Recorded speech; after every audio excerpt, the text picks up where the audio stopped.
বাংলাদেশের ভবিষ্যৎ কেমন হবে তা নির্ধারণ করার সুযোগ এসেছে দীর্ঘ 17 বছর পর। নতুন বাংলাদেশ বিনির্মাণ স্বপ্নের বাস্তবায়ন কঠিন, তবে অসম্ভব নয়। যুগ যুগ ধরে চলে আসা বিভাজনের রাজনীতি নয়, প্রতিটি নাগরিকের জন্য জনকল্যাণমুখী রাষ্ট্র প্রতিষ্ঠা, নতুন সামাজিক, রাজনৈতিক ও জিওপলিটিক্যাল বন্দোবস্তের বাস্তবায়ন জরুরি। এই লড়াই সহজ নয়, তবে মতিউর রহমান, তারামন বিবি, নূর হোসেন, ফেলানী, আবরার ফাহাদ, আবু সাইদ ও মুগ্ধদের আত্মত্যাগের প্রেরণা নিয়ে আমি এই পুনর্গঠন ও বিনির্মাণের লড়াই চালিয়ে যেতে চাই। আসন্ন ত্রয়োদশ জাতীয় সংসদ নির্বাচনে আমি ধানমন্ডি, কলাবাগান, হাজারীবাগ, নিউ মার্কেট এবং কামরাঙ্গীরচরের একাংশ নিয়ে গঠিত ঢাকা 10 সংসদীয় আসনে স্বতন্ত্র প্রার্থী হিসেবে দাঁড়াচ্ছি।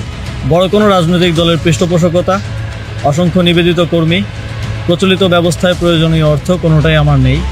আপনাদের সহযোগিতা, সমর্থনই আমার একমাত্র অবলম্বন এবং আমার দায়বদ্ধতাও থাকবে শুধুমাত্র আপনাদের প্রতি। আমি শুধু সংসদ সদস্য পদপ্রার্থী নই, গণভোটেরও প্রার্থী।